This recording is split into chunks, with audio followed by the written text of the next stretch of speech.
For the next couple of years, we're going to see a lot of activity, a lot of throughput. So what I'm encouraging clients to do is to use this period of time to accomplish a few things. One is get their processes right. That's a lot easier to do when you have money flowing. To take time, get people trained.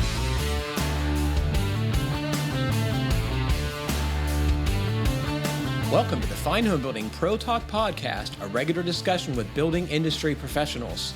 Today I'm joined by Doug Howard, Director of Consulting for Remodelers Advantage. You can find the Fine Homebuilding Pro Talk Podcast and the original Fine Homebuilding podcast at finehomebuilding.com/podcast. You can leave feedback and ask questions there too.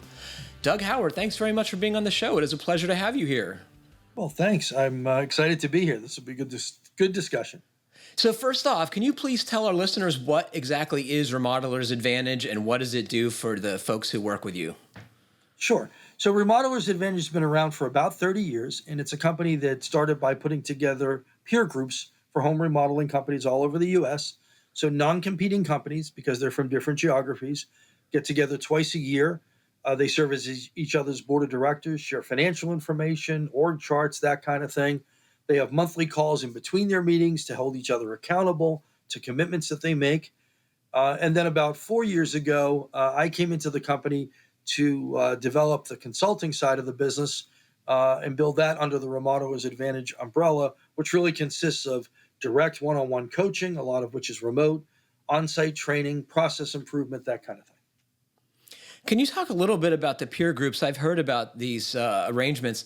And as I understand it, the size of the companies are somewhat matched, so folks have a similar experience and they're in similar lines of specialization. Is that true, or is that an oversimplification of how it works? Yeah, most of our remodeling companies, they're interior home remodeling, so kitchens, bath, addition, that kind of thing.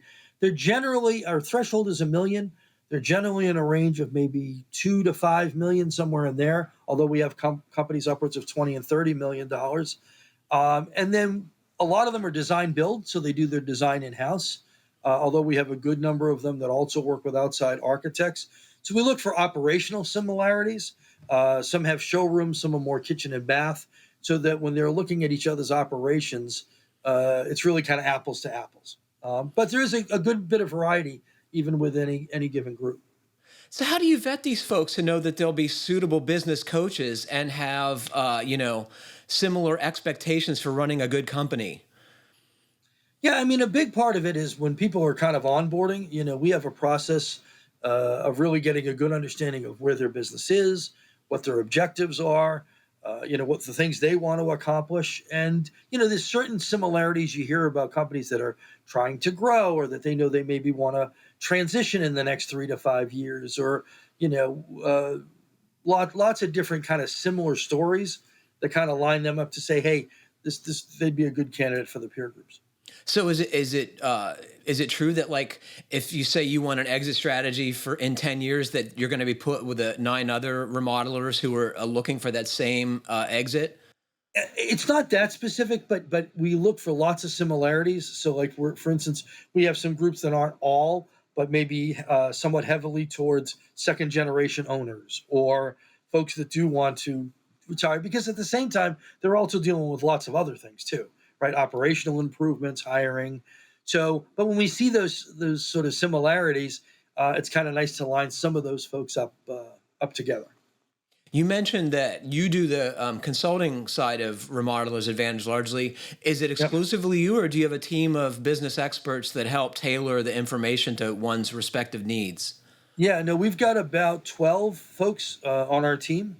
1 or 2 that are strictly focused on production, the production side of the construction.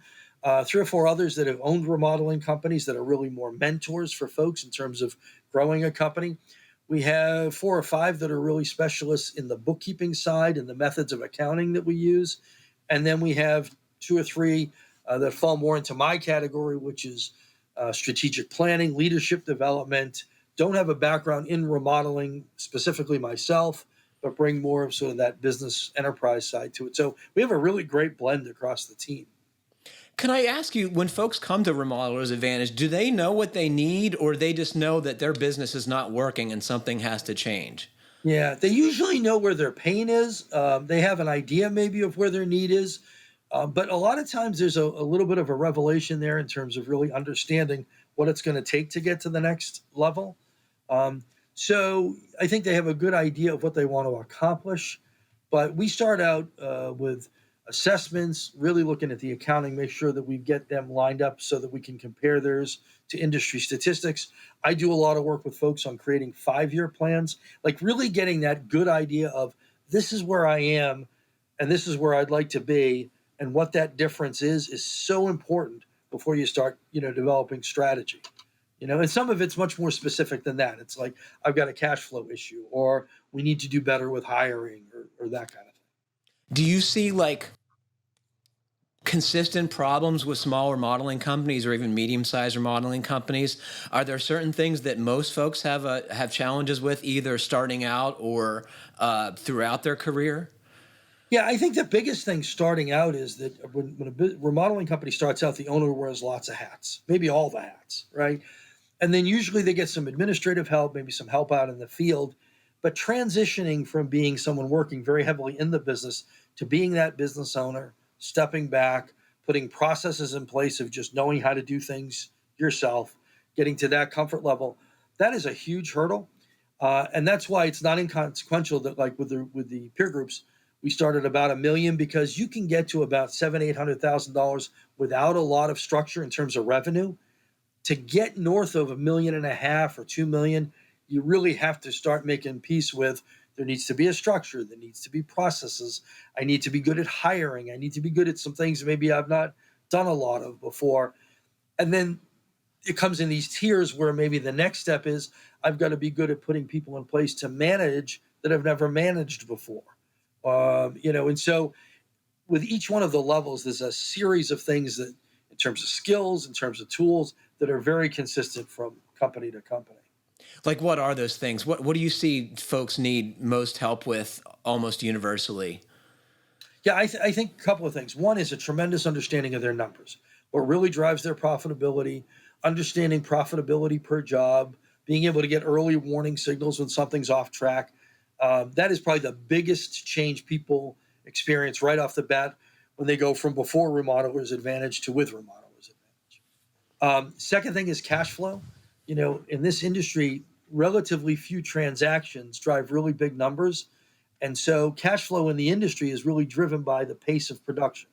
Well, any disruption in production can create a cash flow issue that's not easily replaced with other cash. You know what I mean? So if another kind of a business, a auto dealership or a pizza store or a pizza shop, has a cash flow issue, there are things they can do the next week to generate cash. When it takes 3 to 4 months to get a project into production, there's nothing immediately I can do within that window if I'm not managing that cash correctly. That's been further exacerbated by what's going on with COVID, production delays, material delays, because now I'm relying on a certain schedule, a certain pace to keep money flowing and pay my bills. And when that pace gets disrupted, the money gets disrupted. And that's been a huge challenge. Something I thought of recently that someone brought up to me is that when projects slow down, your overhead is still the same. So Yes. that could Yeah. really put a hinder on your profitability. Am I right about that?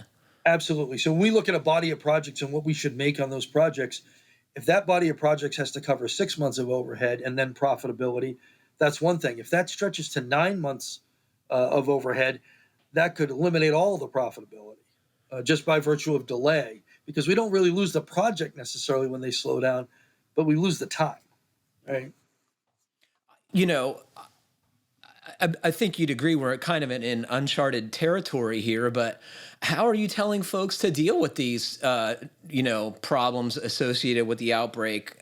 I mean, do you raise your overhead numbers because you have less expectation that things are going to finish when you think they are? Yeah, so there's a couple of things. One is really making sure that people are pricing properly, that they're establishing value when they're out in the marketplace, to make sure that they're bringing in the right amount of money. The second is building into estimates exactly what you're saying. If this used to take you 6 months to do, it's probably going to take you 8 months to do, just because of typical delays. The other thing is to get their overhead down as much as they can, This is a good time to be streamlining processes and getting things as lean as they can be, because that'll help stretch that dollar a little bit further. And then, really the biggest thing is, because there's so many things that you can't control right now, we need to be, and it's hard because sometimes I think people feel like, well, because we can't control so many things, the schedule doesn't mean as much. And how can you even plan?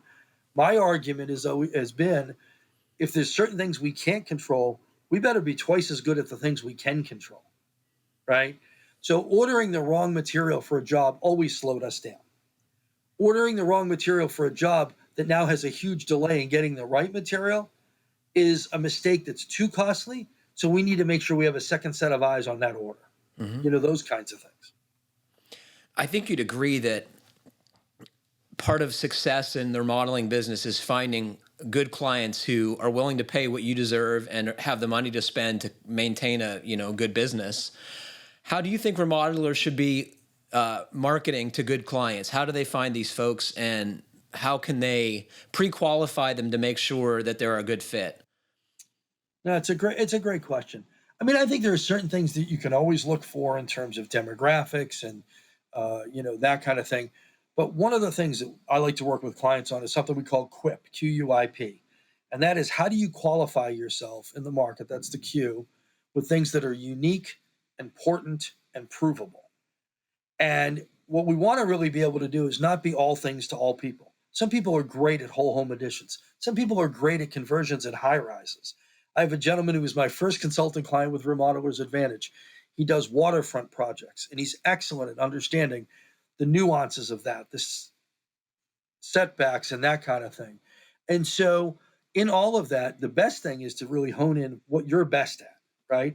And then how do we demonstrate to the right market that there's uniqueness to what you bring to the table? It's important to them in terms of the product or the experience they're going to get. And then we prove it with testimonials and reviews and things like that. When that happens and the customer understands that there's a differential in terms of what they're going to get, then we need to make sure we're properly priced. Now, we don't want to be overpriced, but a lot of times there's money left on the table because we can't tell the difference between us and another remodeling company. The more clearly we can express that, like for instance, the client that I have that does the waterfront property, we really changed what his message was. We really honed in on that. And then we started doing things like he exhibits at the Annapolis Boat Show every year. He's in the Annapolis market. And when you have the second largest boat show in the country, on-water boat show, in your backyard, not everybody that goes to the boat show is his client, but every one of his potential clients goes to the boat show, right? If you have waterfront property and you like the ocean, there's not a chance you're not going to it. Well, for 2 years running, he's been the only remodeling company exhibiting at the boat show. And so he demonstrates a capability, a level of interest. He understands that views from the living room are different when we're trying to make sure we can look out on the water, because that's why we have waterfront property, things like that. And so it adds value because not everybody can do that. And that's, I think, we see with everybody, there's certain things that they do that when they can demonstrate the value, and I always challenge folks, if your customer is sitting there with an estimate that's 20% higher, yours is 20% higher than your competitors, what's the difference? Why would they pay that? And if there really is a fundamental difference, are we explaining it to them? Because if they can't tell the difference, why would they pay your price? Why would they, pay for value? I think you'd agree that, after you've been in business for 10 or 15 or 20 years, it's easy to figure out what you're good at and what you want to do. What I hear is when you're starting out, and my experience proves it, is that you take any work you can get and try and scrape together a living. Do you have any advice for the contractor who's just starting out to figure out what they like to do and how they can best serve their clients? Yeah, I mean, I think there's a little bit of you got to try, an array of different things. But I also think fairly quickly folks get an idea of, do I like those jobs that I can get done in 6 weeks, or do I love those jobs that take 6 months to do? Am I really detail oriented, or I like to stick with the fundamentals? People's personalities don't fundamentally change all that much. And small businesses tend to reflect the personality of the owner, for better or worse. So I think early on, it's much more, I think, about, just making sure that you're really taking into consideration what things that you like to do. Um, Within a year or two, though, of people being up and running, I always tell people when they go back and look at the last even just 2 years and tell me the two or three projects if you had to do the same project over and over and over again, which of the projects have give me two or three that you'd love to do over and over? You like the people, you like the job, you like the location. Show me the two or three you'd never want to do again. That starts to help clear the fog a little bit in terms of what we're looking for. One thing I always hear is that a single job could knock out your profit margin. You might be able to pay yourself and your crew, but that money that you intended to put in the bank is gone from one unforeseen consequence or one mishap, what have you. How can contractors increase their profitability so they're not left with an empty bag at the end of a project? Yeah, no, it's a great question. I mean, one is to make sure that they get really good at estimating, and so a lot of what's won or lost in a job isn't production slowdown and mishaps. It's really lost even before we start the project in estimates that don't really cover what they should. And companies that get really good at doing good job reviews or job autopsies after a job's done, the single biggest thing that comes out of those discussions for me is what did we miss in estimating right off the bat? So closing that loop is really important. The second thing is making sure the production folks are involved in the sales and estimating process before we go to contract. So I'm going to guess what you're trying to say is that if you give them an unrealistic timetable, your guys in the field or your workers in the field, you're setting them up for failure and losing money at the end, right? You are, yeah. And you're also setting them up to sort of be less invested in the fact that they always give us things that just can't be done. When they're also, before we even start saying, I can do this, well, there may be some things that come up that we didn't expect, but they're invested in the fact that they said they could do it, right? We got their input. We eliminated that way that was going to take longer and took their advice on doing something different. So that's really, a big part of that handoff. The other thing is just monitoring the numbers during a project. If someone's a third of the way along in the project and can't tell me how the project's going, really specifically, that's concerning. And it's hard right now, especially as busy as people are. So it's nice to know where we want it to be. It's good to know at the end what went right and what went wrong. But there's a lot that can be done during a project to get it back on track if we know where we are.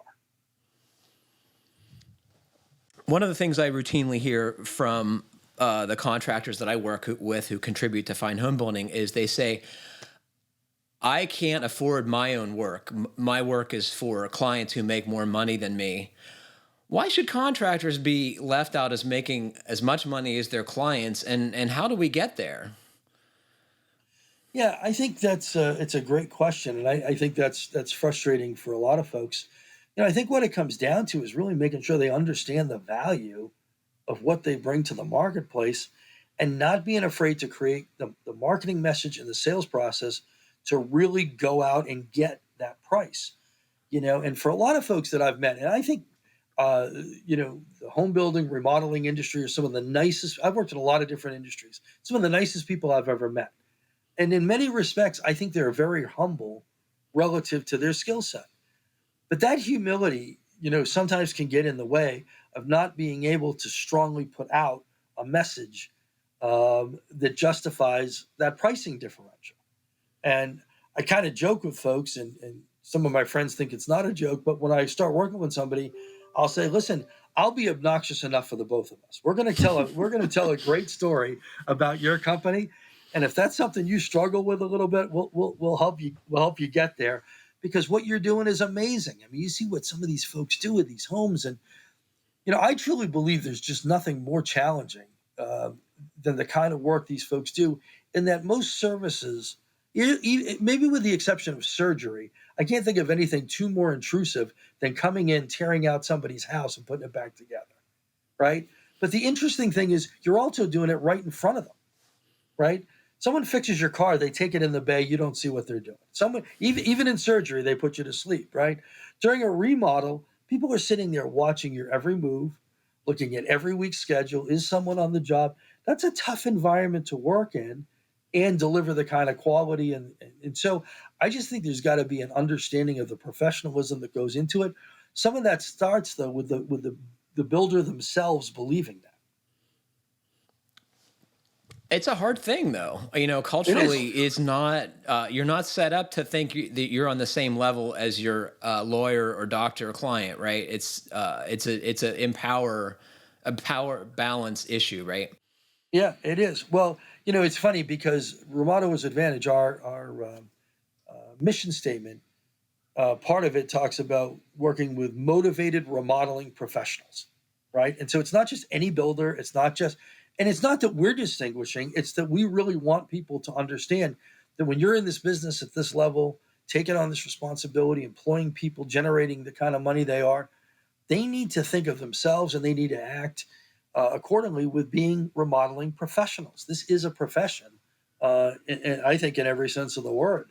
But you're right. That is a challenge for some folks because when they came up through the business organically, it didn't feel like a profession.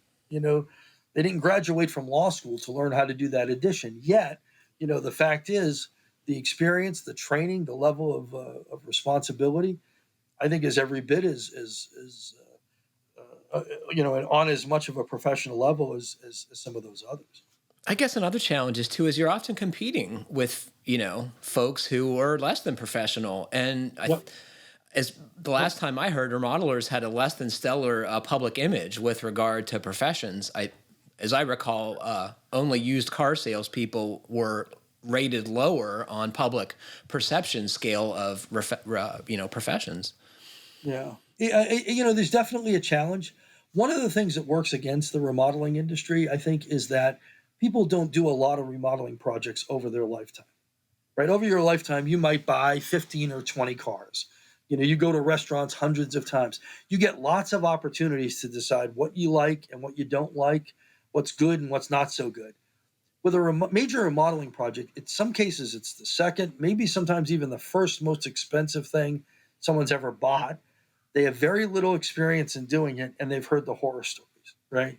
And so that's why it is so important to be able to explain to somebody, this is our process. This is, and so, like, for instance, some of our clients will put together some documents about, just how they're going to take someone through the process.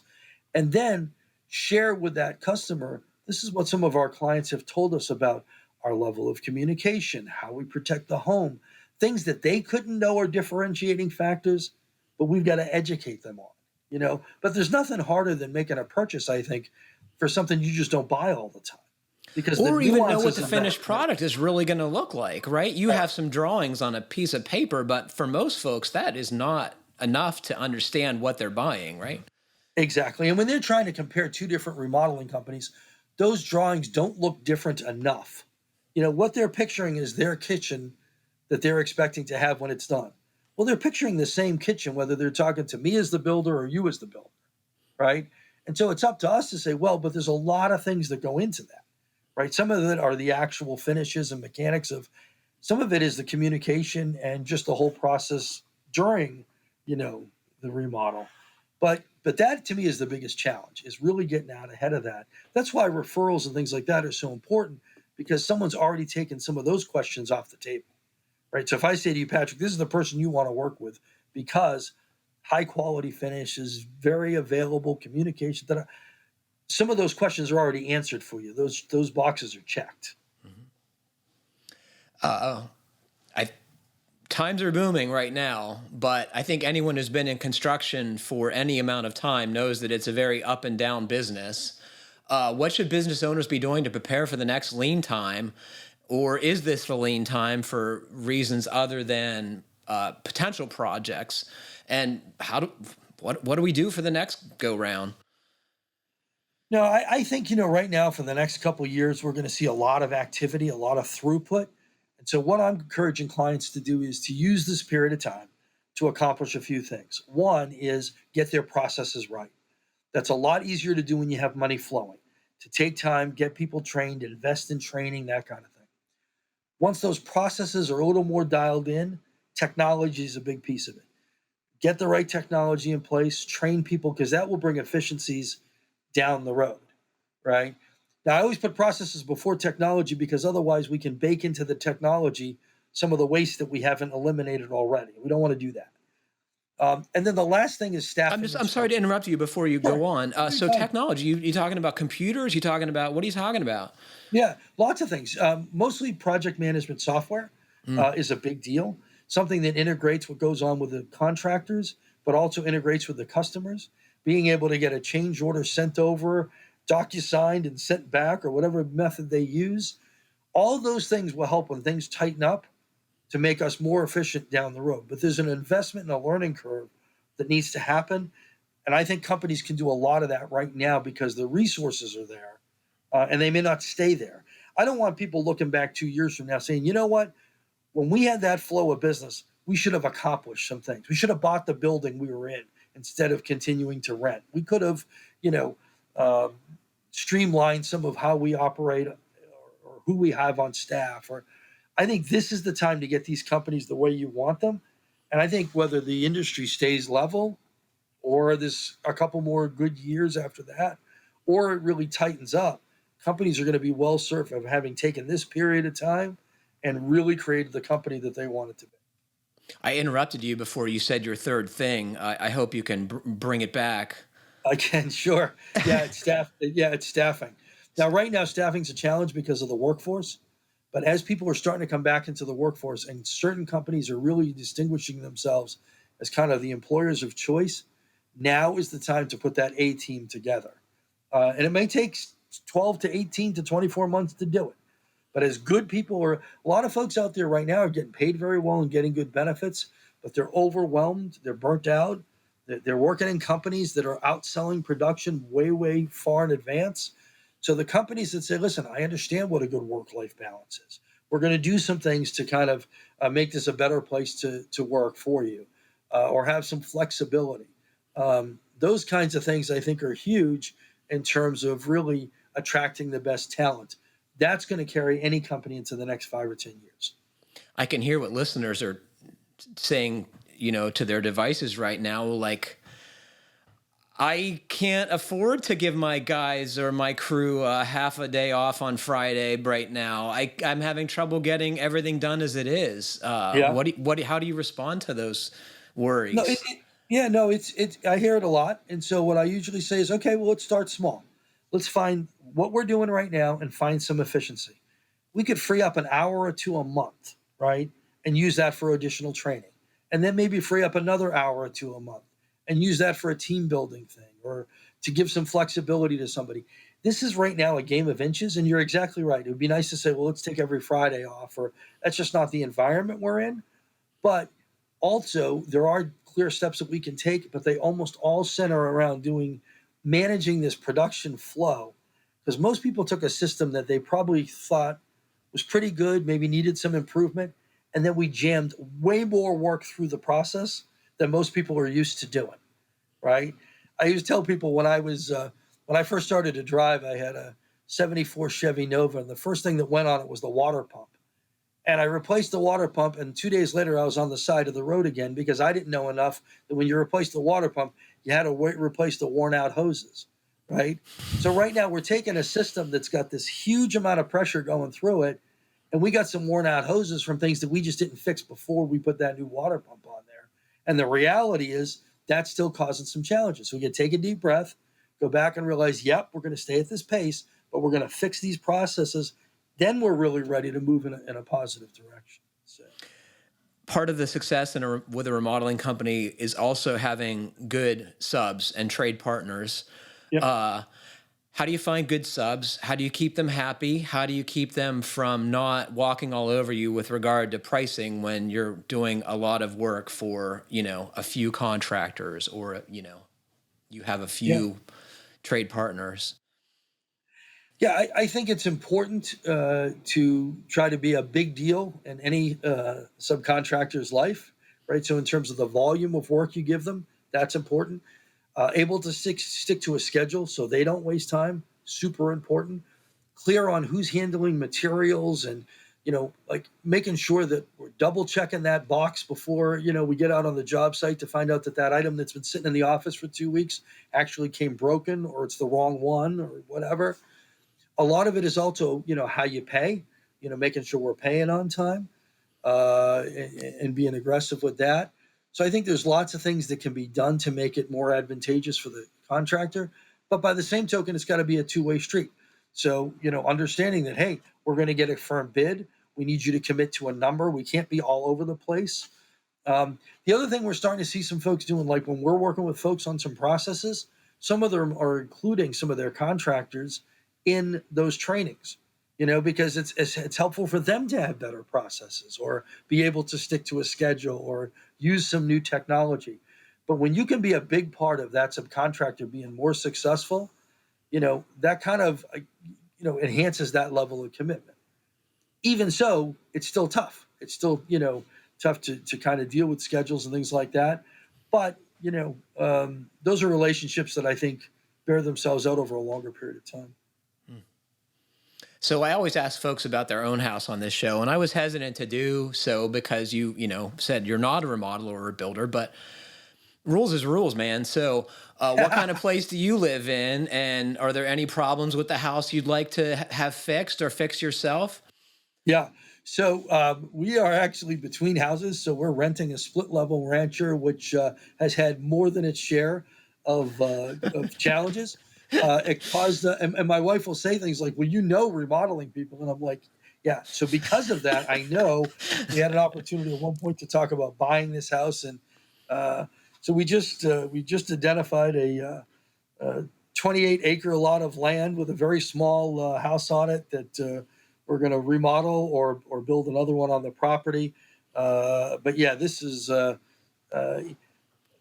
my clients would be the first to tell me that there's lots I could do to this house. It's been a pleasure talking to you, Doug. First off, what's the Remodelers Advantage website? Yeah, it's www.remodelersadvantage.com. And is there anything that you want to tell or ask our listeners before we part company? Yeah, I would say, if any of this resonates, I love to just talk to folks about kind of where they are, what they're doing, hear their story. Sometimes there's a fit. Sometimes we can just steer them in the right direction. But the easiest way to do that is they can actually go to www.15minuteswithdoug.com, the number 15, and get on my schedule and just have a chat. And it's interesting to learn kind of what's going on and where things might go. Or they can just email me at doug@remodelersadvantage.com. But, for most folks, now's the time to get that plan together, to get a good sense of where they can really, strengthen the company. I think it's an exciting time to be in the business, really. There's plenty of work by all accounts and lots of cool, challenging projects out there to keep you interested. So I think you're totally right when you say that. Well, unfortunately, that is all the time we have today. Thanks to Doug Howard for joining me, and thanks to all of you for listening. Please remember to send us your comments, questions, and suggestions to fhbpodcast@taunton.com. And don't forget to like, comment, or review us however you're listening. It helps other folks find our podcast. Stay safe, everybody. Keep craft alive.